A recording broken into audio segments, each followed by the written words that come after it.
어릴 적에 저는 어른들로부터 제일 귀에 못이 박히도록 들었던 소리가 하나 있어요. 거의 대부분 그런 경험이 있어요. 부모님이 늘 하시는 말씀이 공부는 뭐가 있다? 때가 있다. 공부는 때가 있다. 늘 중고등학교 시절에 늘 부모님이 공부하라고 말은 안 하지만 밥을 먹을 때나 어디일 때나 공부는 때가 있는 법이야. 시기를 잘 놓치면은 하기가 어려워. 이렇게 늘 말씀하셨어요. 이제와 돌이켜보니까 50이 넘어서 돌이켜보니까 그런 소리를 들을 수 있었던 그 시절이 가장 아름다운 시절이었고 그리고 그런 시절이 행복한 시절이었다는 것이죠. 더 나은 미래를 위해서 또 더 나은 삶을 위해서 다른 선택을 얼마든지 할 수 있는 것만큼 가장 아름다운 시절은 없을 것입니다. 실패하면 또 할 수 있고 또 가던 길이 아닌가 봐 하고 되돌아설 수 있는 시기가 있다면 그건 정말로 아름다운 시절이에요. 그러나 이제는 더 이상 돌이킬 수 없고 그리고 다시 시작하기에는 너무도 먼 곳으로 와 있다면 얼마나 후회스럽겠어요.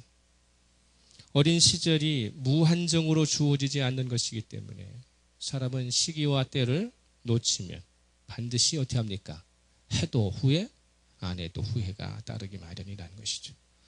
성경은 이 세상의 모든 것은 시기와 때가 있다라고 명명하시고 계세요. 전도서 3장 1절에 범사의 기한이 있고 천하만사가 다 때가 있다 이렇게 이야기하면서 그러면서 설명하기를 날 때가 있고 또 죽을 때가 있고 심을 때가 있고 심은 것을 뽑을 때 거두어 드릴 때가 있다라고 하는 것을 자연적 일반적 법칙에 의해서 하나님께서는 이 우주 만물을 당신의 시기와 때를 정하셔서 운행하고 계시다라고 하는 것을 말씀하고 있습니다.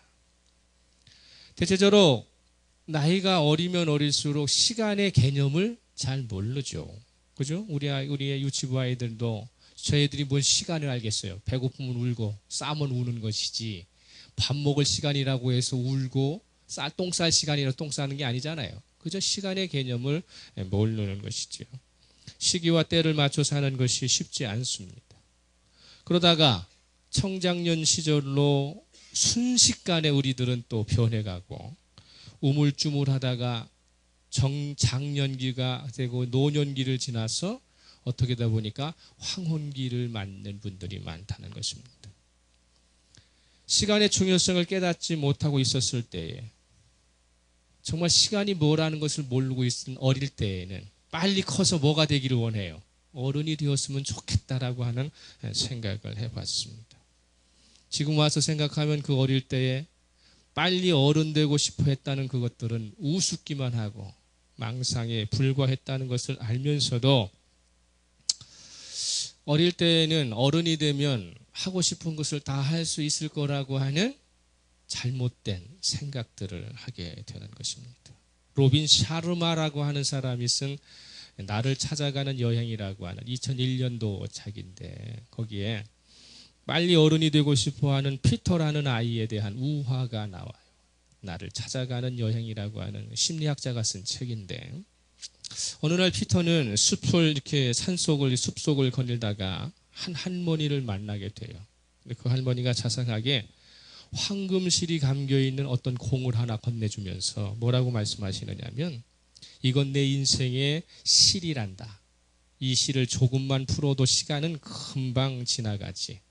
조금 더 힘껏 풀면 며칠이 지나고 온 힘을 다해 풀다 보면 몇십 년은 순식간에 지나갈 수 있단다 라고 이렇게 하면서 황금실이 이렇게 감겨있는 공을 하나 이렇게 선물을 해줘요.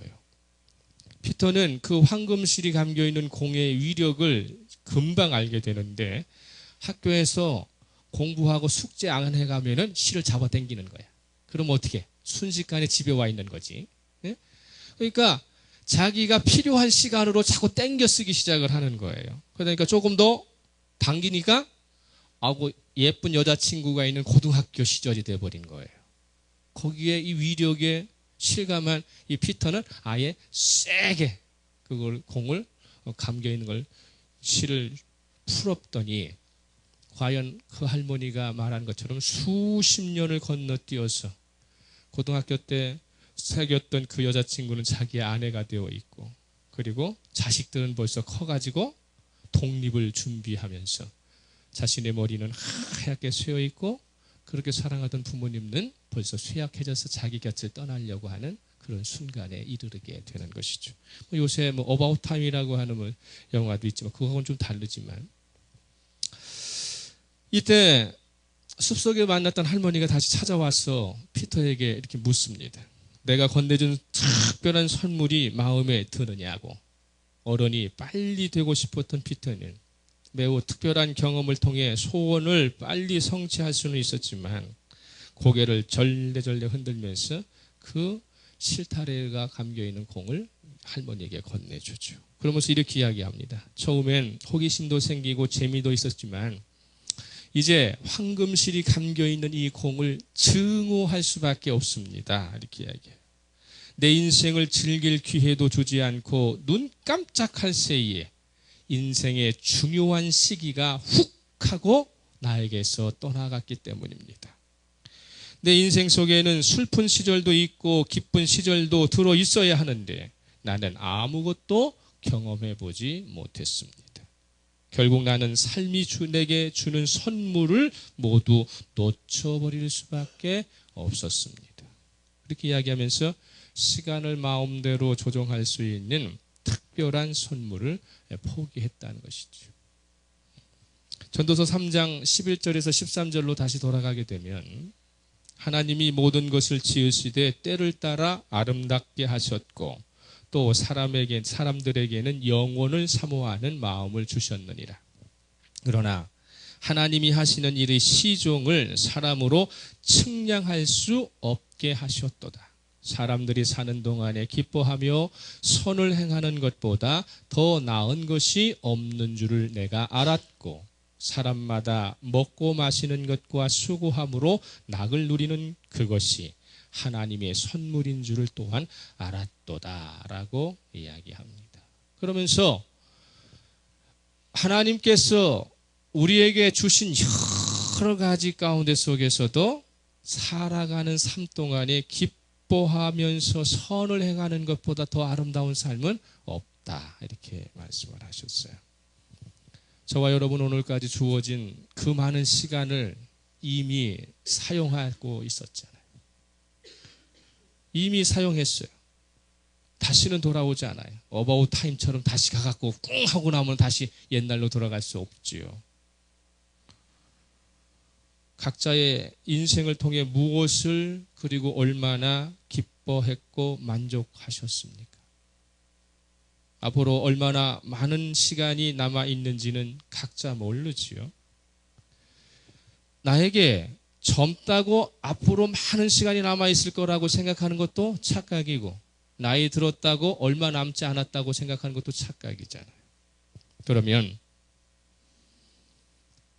이전보다 더더욱 의미가 있고 가치가 높은 삶을 살기 위해서는 시기라고 하는 것과 때라고 하는 것을 놓치지 않고 그때그때마다 기뻐하고 선한 일을 행하면서 살아야 할 의무가 우리에게 있다고 하는 것입니다. 시간은 인간이 창조한 것이 아니기 때문에 절대로 인간이 시간의 주인이 될 수는 없습니다. 시간을 창조하신 하나님은 시간의 주인이신 것만큼 인간 스스로가 그 시간을 주도하면서 자신의 시기와 때를 만들어 가도록 방관 또는 방치하지 않으시고 당신 것임을 반드시 표현하시는 분이시기 때문에 잊지 말아야 할 진리는 뭐냐면 시간의 주인이신 하나님께서는 우리 각자에게 제공해 주신 그 시간을 활용을 놓고 어떤 용도로 그 시기를 때와 장소를 따라 어떻게 살았는지에 대해서 반드시 물으시겠다고 하는 것이 전도서 12장 14절의 말씀이에요. 전도서 12장 14절의 말씀에 하나님은 모든 행위와 모든 은밀한 일을 선악간에 심판하시리라 이렇게 말씀하고 있고 인간 스스로가 왜 내가 대한민국에 태어났으며 이런 부모 밑에서 내가 태어났고 무슨 목적으로 사는지, 그리고 궁극적으로 우리는 어디로 가는지에 대해 인간 스스로는 해답을 결탄코 찾을 수 없다는 사실입니다. 이사야 2장 22절에서 뭐라고 말씀하고 계시느냐면, 너희는 인생을 의지하지 말라. 그의 호흡은 코에 있나니 샘할 가치가 어디 있느냐. 이렇게 하겠어요. 입으로 숨을 쉬고 코와 입으로 숨을 쉬고 살아가는 인생은 의지할 만한 가치가 없다는 거예요. 왜? 숨은 우리의 것이 아니에요. 생명과 호흡은 우리의 것이 아니에요. 하나님이 오늘 밤 걷어가시고자 하시면 가는 거예요. 그렇기 때문에 시간의 주인도 아니요 인생의 주인도 아닌 인간 스스로가 자신의 삶에 대하여 평가할 가치가 없다는 거예요. 그 평가는 누가 해주셔야 한다? 그분이 해주셔야 한다는, 그분이 만들어주신 그분이, 나를 태어나게 해주신 그분이, 나에게 시간을 제공해 주시는 그분이 평가할 때에만 비로소 그 평가는 올바른 평가일 수 있다는 것이죠. 창조주이신 하나님께서는 시간의 활용을 통한 인간의 시기와 때를 정확히 아실 뿐 아니라 인생의 모든 전반적인 것을 해결해 주실 수 있는 전능자이시기 때문에, 그래서 이 시간에 대하여 해답을 갖고 계신 예수 그리스도를 이 세상에 보내주셨다는 것이죠. 할렐루야. 예수 그리스도가 시기와 때에 따른 이 시간을 조정하고 인생을 어떻게 살 것인가를 가르쳐 주신다는 것입니다. 예수님께서는 인간 스스로가 절대로 해결할 수 없는 죄의 문제를 해결했을 뿐 아니라 하나님의 뜻을 완전히 이루시는 삶이 무엇인가를 모범적으로 보여주셨고, 그리고 그렇게 사셔서 지금 하늘 보좌 우편에서 세계 만물을 당신의 발 아래 두시고 영광의 찬송을 받으시고 계시기 때문에 그렇죠. 모든 행위와 모든 은밀한 일을 선악간에 심판하실 창조주 하나님을 저와 여러분은 언젠가 대면해야 한다고 하는 사실입니다. 젊은 사람은 조금 나보다 늦게 올 뿐이지 반드시 하나님을 대면하는 것은 어김없는 일이라는 것이죠. 수많은 선택 가운데 예수 그리스도만큼은 반드시 구주로 받아들이고 믿어야 한다는 인간의 한계, 그리고 인간에게 주어진 불가피성을 인정하지 않으면 자신의 인생을 논할 기회조차 영원히 상실하고 말 것이라는 것입니다. 누가 뭐라 해도 확실한 것은 하나님께서 우리에게 각자에게 주어진 시기와 때를 자신의 삶을 만족시키기 위해서 사용하는 것보다는 하나님을 만족시킬 수 있는 인생을 선택하는 것이 옳은 길이라고 하는 것을 하나님 앞에 섰을 때에는 부인할 수 없다고 하는 것입니다. 하나님을 만족시킬 수 있는 인생의 모든 지침을 제공해 주실 뿐만 아니라 가르쳐 주실 주님과 함께 한다는 것은, 그래서 인생의 가장 중요한 포인트라고 하는 사실입니다. 저는 올해 들어와 가지고 어떻게 하면 좀 기도를 실효성 있게 할 수 있을까를 고민하면서 건강도 지키고 기도도 할 수 있는 방법이 뭘까? 그래서 제가 월요일하고 목요일 날은 산을 타요. 그래서 아무하고도 안 가고 혼자 와이프가 싸주는 바나나 하나, 사과 하나, 우유 하나, 그리고 뜨거운 물 하나를 배낭에 치고, 그래서 관악산 종주를 하면서, 그러면서 제가 한 계단 한 계단 또 한 땀 한 땀 걸으면서 주여 불쌍히 여겨달라고 여러분의 이름, 저의 이름, 교회 이름, 또 나라와 민족을 위해서 이렇게 기도를 하는데, 처음에 올라갈 때에는 숨이 차오르고 막 각박하고 그런 가운데 속에 있었지만 차츰 가면서 보니까 1시간이 지나서 뒤돌아보니까 내가 걸어온 길이 엄청 길다는 걸 알았어요. 그래서 사람이 의지를 가지고 걷기 시작을 하면 되돌아보게 되면 야, 내가 저 길을 걸어왔구나 라고 하는 것을 알게 되고요. 같은 코스를 반복해서 가기 때문에 처음에 갈 때는 숨이 차가지고 아무것도 안 보이던 곳에 이런 나무도 있었구나, 이런 바위도 있었구나, 야, 여기는 묵상하기가 참 좋은 장소네, 여기는 너무 아줌마들이 너무 떠들어. 여기는 빨리 지나가야지. 뭐 이런 지혜도 생기면서 어떻게 합니까? 시기와 때에 대한 부분들을 생각하면서 가만히 앉아서 묵상하고 기도하는 것도 중요하지만 건강에도 좋고 어떻게 합니까? 하나님과 자연에 맞춰서 기도하는 방법들을 하는 것에 저는 그래서 올해는 월요일하고 목요일 날은 반드시 산행의 기도를 하려고 생각을 하고 있습니다. 그런 것처럼 누구에게든지 2014년을 살아가는 현재 가운데 속에 자신의 인생의 시기와 때를 조절하고 하나님과 동행하는 방법을 선택하는 전환점은 반드시 있어야 한다고 하는 사실이에요. 이전의 방법보다는 더 실효적이고 이전의 방법보다는 하나님께서 더 기뻐하실 수 있는 각자의 직업을 통해서 신분을 통해서 환경과 삶의 처지를 통해서 하나님께서 나에게 허락하신 은혜를 최대한 감사하며 살 수 있는 방법을 선택할 수 있어야 한다고 하는 사실입니다. 예수님 삶 또한 33년 6개월이라고 하는 삶 가운데 속에서 이 33년 6개월을 두 분으로 나눠요.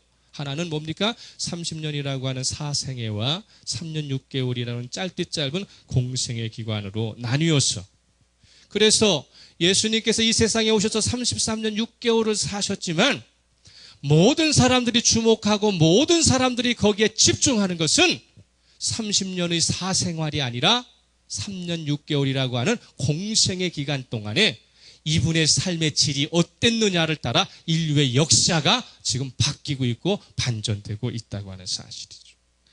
예수님은 갈릴리 나사렛에서 평범한 목수의 아들로서 개인의 삶을 청산하시고 요단강으로 나아가 세례 요한에게 세례를 받으심으로써 사적 생활을 청산하시고 공생의 길로 접어들어가십니다. 이것이 마태복음 3장 13절 말씀이에요. 이때에 예수께서 갈릴리로부터 요단강에 이르러 요한에게 세례를 받으려 하신다 이렇게 말씀하셨죠.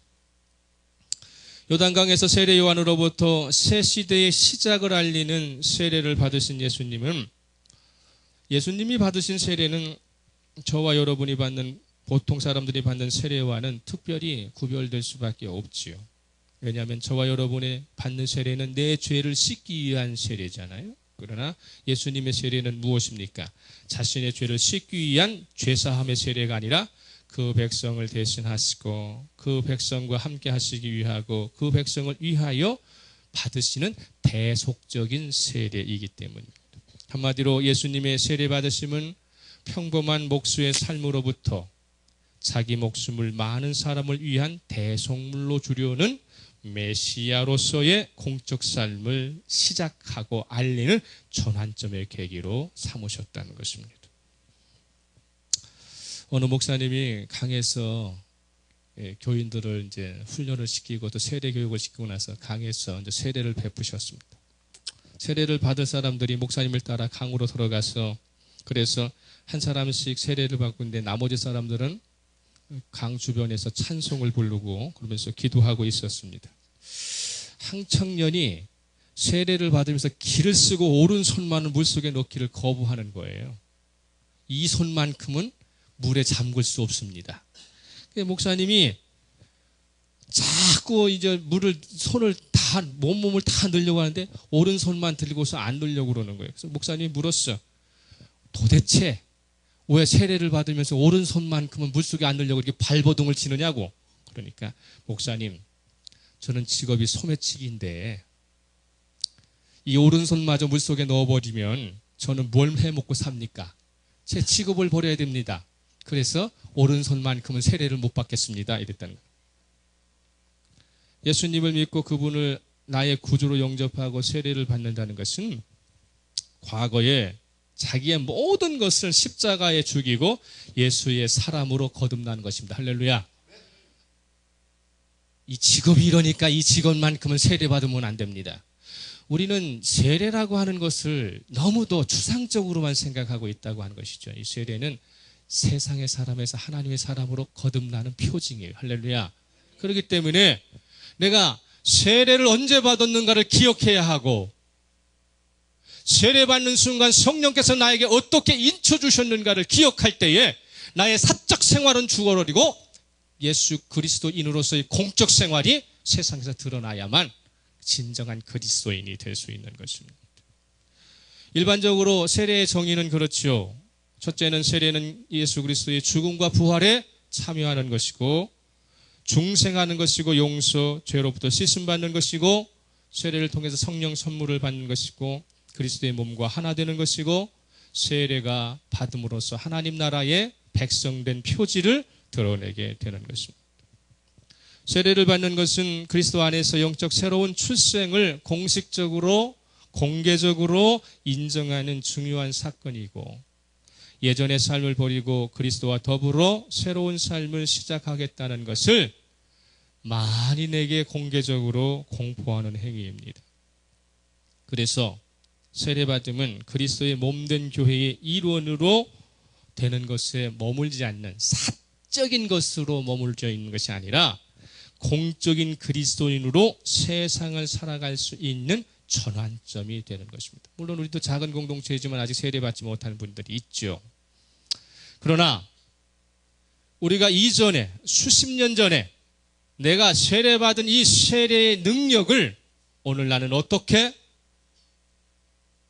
그 힘으로 살아가고 있는가, 내가 세례받은 교인으로서 하늘 백성으로서 내가 어떻게 살아가고 있는가를 생각할 수 있어야 합니다. 마가복음 16장 15절 16절을 가게 되면, 마가복음 16장 15절 16절로 가면 또 이르시되 너희는 온 천하에 다니며 만민에게 복음을 전파하라. 믿고 세례를 받는 사람은 구원을 얻을 것이요 믿지 않는 사람은 정죄를 받으리라. 성경의 말씀입니다. 그렇기 때문에 세례는 하나의 표식이 아니라 하늘 백성으로 살 수 있는 성령의 능력을 덧입는 매우 중요한 역사라는 것이죠. 개인으로서 구원을 얻기 위해 세례를 받을 뿐 아니라 주님을 따르는 제자로서 복음을 위한 주님의 세례 받으심의 정신으로 세상을 살아야 할 의무를 오늘 우리는 요청받고 있다고 하는 것입니다. 그래서 3장 15절에서 예수께서 대답하여 이르시되 이제 허락하라. 우리가 이와 같이 하여 모든 의를 이루는 것이 합당하니라. 예수님을 위해서 또는 우리 세례받는 사람 개인을 위해서 받는 것이 아니라 모든 의를 이루기에 합당한 시작점이 무엇입니까? 하나님 제대로 믿는, 예수 제대로 믿는, 구주로 인정하는 그 시점이 되어야 한다는 것입니다.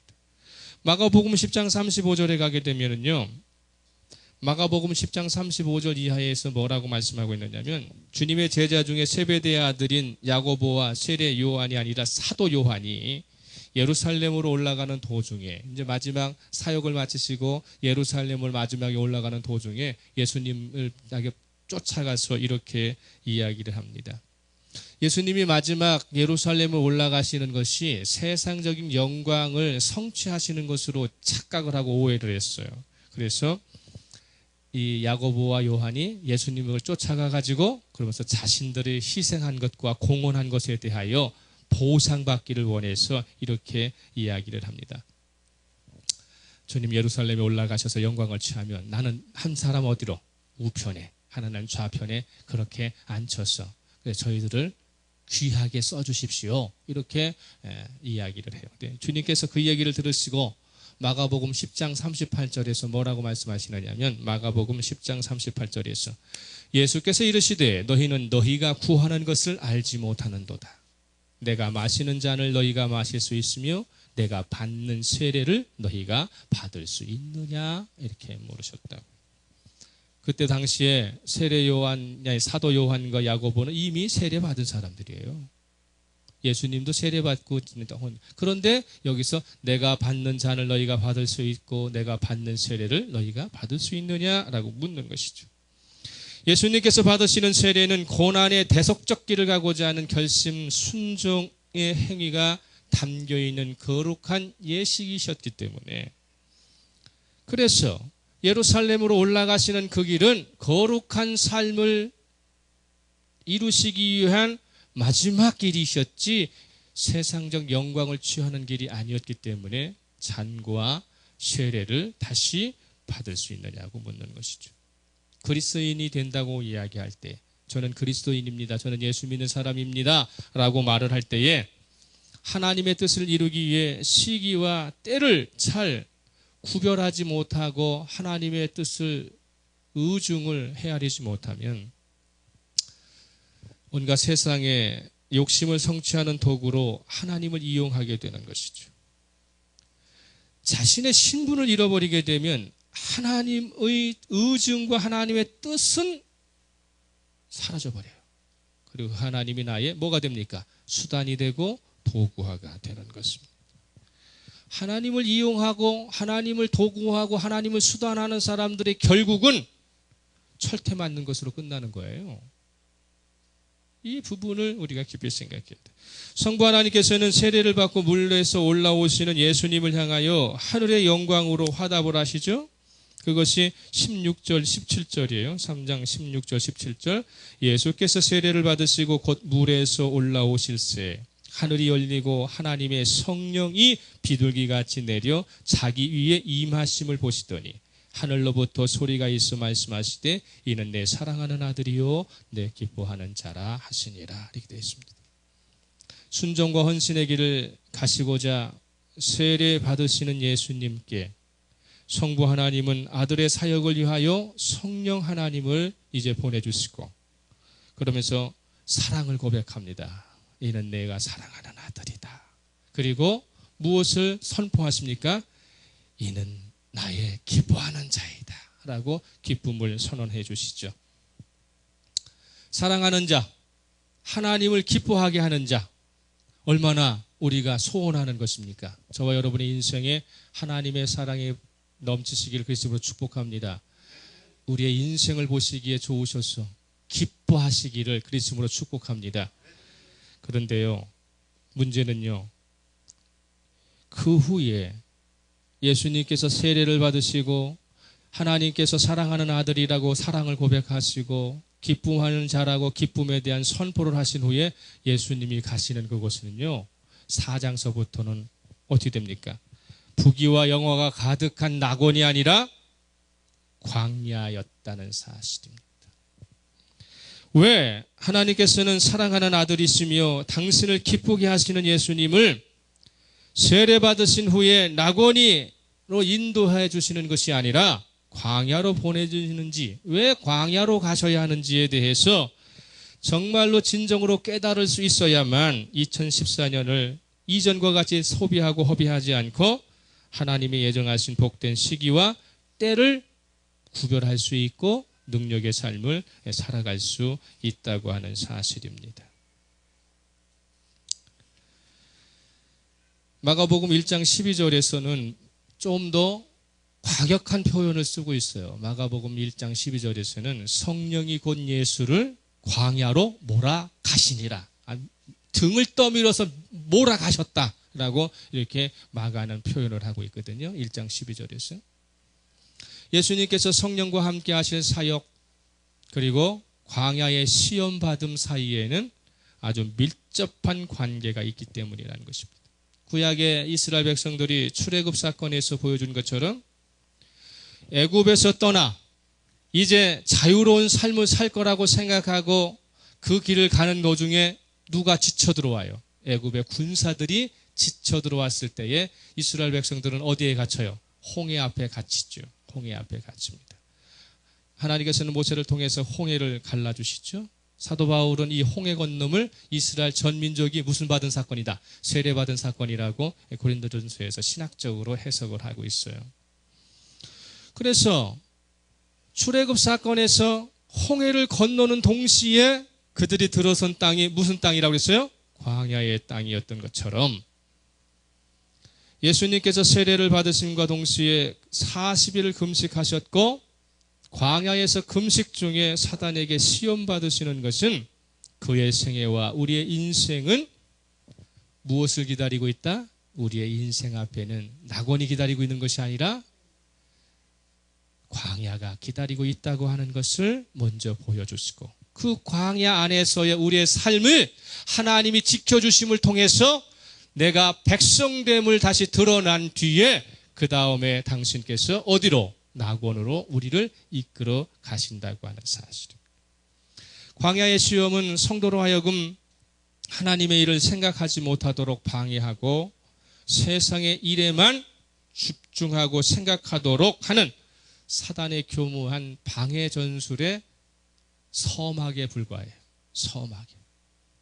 주님께서 광야에서 시험 받으신 다음에 십자가 지실 때까지 시험을 한 번도 안 받으셨어요?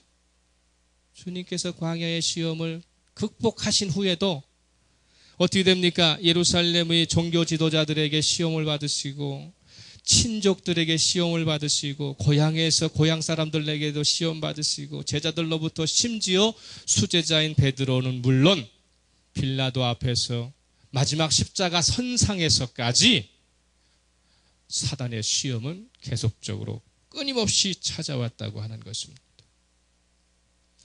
믿음으로 그리스도인의 삶을 산다는 것은, 여기 집중해서 들으세요. 믿음으로 그리스도인의 삶을 산다는 것은 아까 피터라고 하는 어린아이에게 주어진 황금실이 감겨있는 그 공을 시간과 때를 내 마음대로 임으로 조정해가지고 내가 살고 싶은 시대로 조작하거나 내가 살고 싶은 상황으로 만들어 간다는 뜻이 아니라 한 번밖에 주어지지 않은 그 시간 속에서 그것이 무엇이든지 간에 주님과 함께하면 반드시 이긴다는 것을 내가 표현하고 살아가는 것을 믿음이라고 하는 것입니다. 할렐루야. 그래서 광야에서의 시험은 주님이 재림하셔서 이 세상을 완전히 평정하실 때까지 어떤 시대를 막론하고 상황에 따라 그대로 우리의 삶에 재현된다고 하는 사실이죠.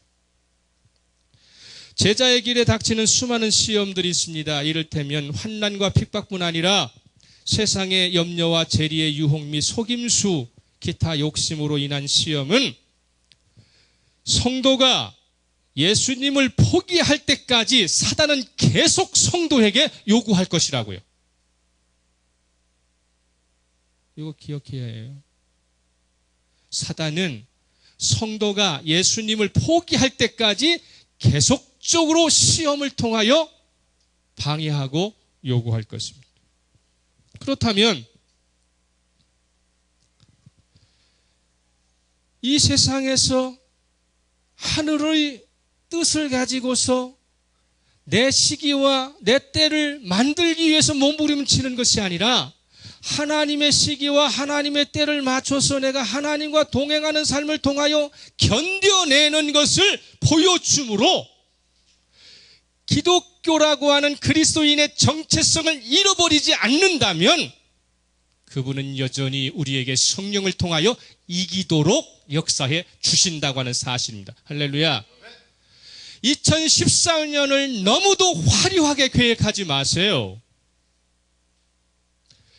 2013년과는 전혀 다를 것이라고 계획하지 마세요. 2014년에도 여러분은 2011년, 12년, 13년에 받았던 시험과 환난은 여전히 쫓아올 것입니다. 그럼에도 불구하고 2014년을 새롭게 시작하면서도 우리에게 희망을 가지고 있고 소망을 가지고 있는 것은 하나님이 여전히 우리를 사랑하고 계시다는 사실이죠.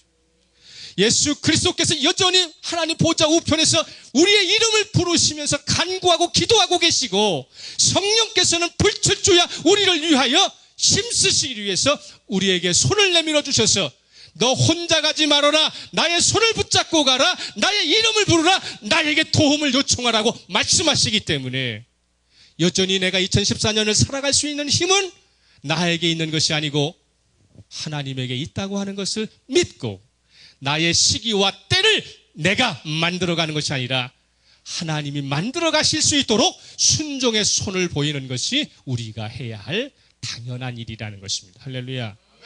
그러면 우리는 이길 수 있습니다. 우리는 견뎌낼 수 있습니다. 하나님 나라의 백성으로 살지 못하도록 방해하는 온갖 시험을 이겨낼 수 있는 방법, 하나님의 뜻을 생각하고 성령의 인도를 꾸준히, 그래서 하늘의 상급을 날마다 쌓아 올릴 수 있는 방법은 무엇인가? 그것은 여전히 기도하는 것이고 여전히 말씀 앞에 겸손히 부복하는 것입니다. 마가복음 14장 38절에 시험에 들지 않게 깨어 기도하라. 마음에는 원이로되 육신이 약하도다. 주님이 베드로를 향하여 보시면서 안타까워하시면서 깨어 기도하라 말씀하셨습니다. 그러면서 우리가 깨달아야 될 것은 뭐냐면 마가복음 9장 14절 이하에 가게 되면 마가복음 9장 14절 이하에 가게 되면 귀신 들린 어린아이를 치료해달라고 찾아온 이 부자의 어린아이에게 아버지의 그 요청에 제자들이 아무리 힘을 쓰고 기도를 했는데도 아예 귀신이 떠나가지 않잖아요. 그러다 나중에 예수님께서 그것을 해결해 주신 다음에 제자들이 조용히 예수님께 묻어요. 주님, 왜 우리는 무능력했습니까? 주님, 우리는 기도했는데 왜 역사가 일어나지 않았습니까? 이렇게 이야기할 때에 마가복음 9장 29절에서 이르시되 기도 외에 다른 것으로는 이런 종류가 나갈 수 없느니라. 저와 여러분의 기도는 이전의 기도는요 그냥 떠버리는 기도였었어요. 그러나 지금의 기도는 하늘의 문을 여는 기도가 되어야 합니다. 할렐루야.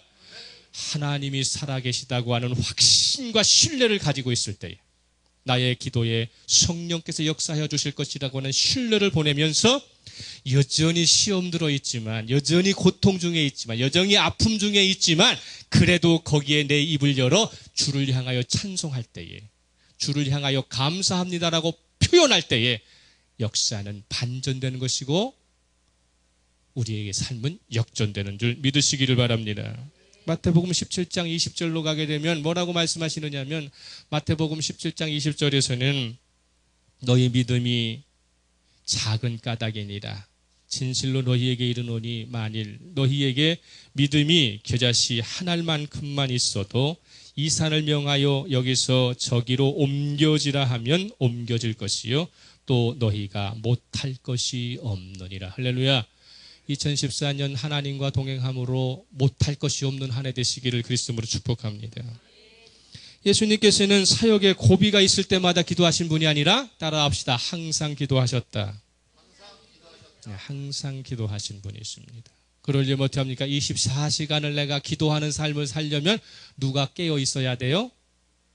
내가 성령으로 깨어 있어야만 되는 것입니다. 그렇지만 이와는 달리 세상의 이 기득권자들은 세상의 삶에 함몰된 종교 지도자들은 성전을 만민이 기도하는 집으로 막 바꾸는 것이 아니라 만민이 기도하는 집으로 가꾸고 애쓰는 것이 아니라 자신의 이익을 창출하는 강도의 구렬로 수단화시킴으로써 그들의 영성은 구멍이 났고 그들은 예수로부터 혹독한 책망과 심판을 받았다고 하는 사실입니다. 오늘 한국의 교회가 만민이 기도하는 집으로 가꾸고 있습니까? 애쓰고 있습니까? 온갖 이권이 들어가 있는 강도의 구절이 더 추잡할 수밖에 없는 그러한 공간으로 바뀌어지지는 않았는가. 마지막으로는요, 하나님의 시기와 때는 우리가 다 정확하게 예측할 수는 없어요. 그렇지만 우리에게 주어지는 것은 뭐냐? 포기하지 말아야 한다는 사실이고 그분이 나에게 언젠가는 역사해 주실 것이라고 하는 소망을 붙들고 주 앞에 겸손히 부복하는 것입니다. 할렐루야. 포기하지 말아야 돼. 훌륭한 위인들 많지요. 훌륭한 위인을 키워낸 훌륭한 스승도 많습니다. 전 세계 장애우들에게 희망을 안겨준 헬런 켈러의 스승은 누구예요? 앤 설리반이라고 하는 여인이에요. 그런데 우리는 거기까지만 알아요. 거기까지만. 앤 설리반의 스승이 누군 줄 아십니까? 모르시잖아요. MBC의 신비한 TV 서프라이즈라고 하는 거기에서 이 사람 이야기가 나왔어요. 어린 시절 헬렌 켈런처럼 어둠 속에 살았던 설리반을 길러낸 사람은 로라라고 하는 간호사입니다. 방송에 따르면 1880년 앤 설리반은 미국 보스턴 주립 빈민보호소에서 생활을 하고 있었고 그것은 불황아를 비롯해 버림받은 사람들을 모아놓은 곳이었기 때문에 형편없었어요. 그럼에도 불구하고 앤 설리반은 유일하게 독방 생활을 했어요. 왜 그럴까요? 왜 독방 생활을 했어요? 상대할 가치가 없고 희망이 없었기 때문에 방치한 것이죠. 알코올 중독자의 아버지 밑에서 자라났기 때문에 마음에 깊은 상처를 받았고요. 그리고 나서 애는 함께 보호소에 온 여동생이 사망하자마자 충격으로 정신병까지 들어가게 되었고요.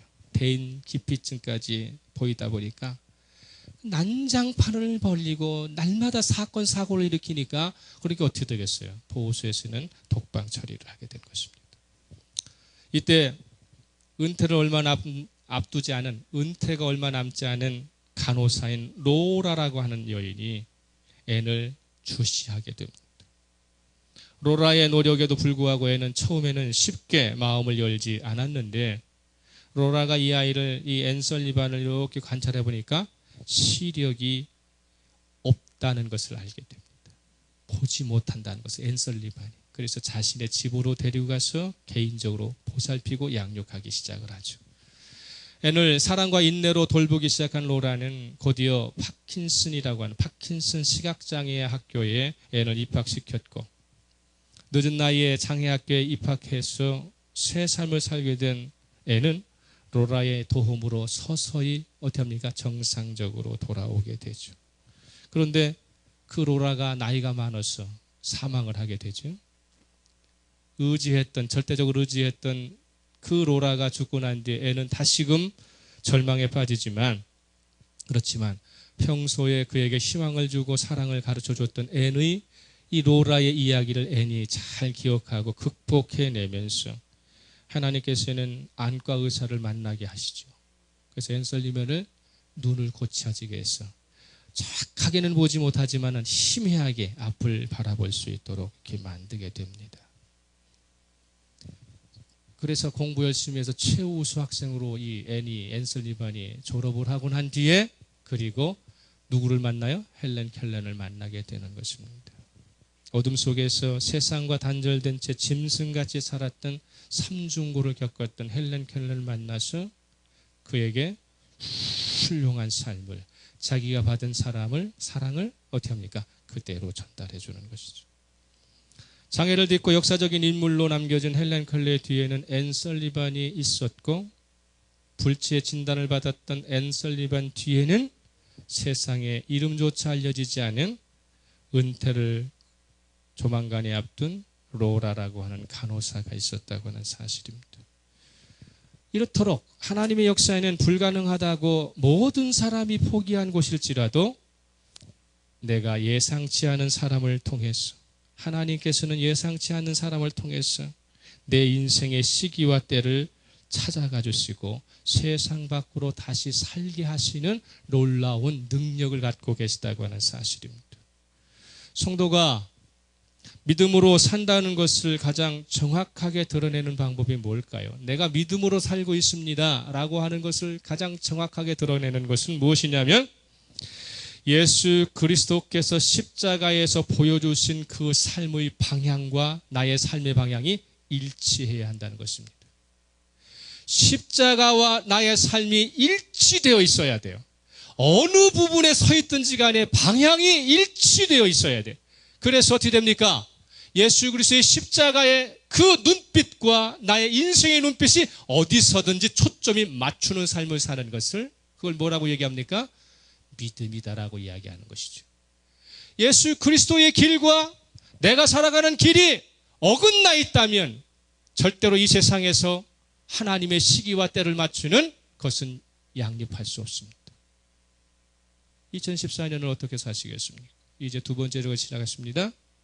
하나님의 시기와 때를 맞추기 위하여 시대를 분별해서 기도와 말씀 앞으로 좀 더 가까이 나와 주와 동행하시기를 예수 그리스도 이름으로 축복합니다. 마지막으로, 그러려면 내가 무엇을 하겠다고 하는 계획보다는 믿음을 지키기 위해서는 내가 이런 것들은 하지 않겠다고 잘라버리고 절단하고 버리는 것들이 있어야만 된다고 하는 사실이죠.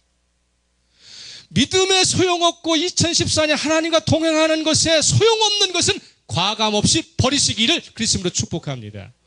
그리고 새롭게 시기와 때를 조정하세요. 자신의 것을 조정하지 않고는 불가능하거든요. 오늘 이 시대에 저와 여러분이 총기와 총명을 가지고서 주의 시기와 때를 분별하여 주와 동행하는 저와 여러분 되시기를 예수 그리스도 이름으로 축복합니다. 이제 침묵하면서 말씀을 좀 생각합니다.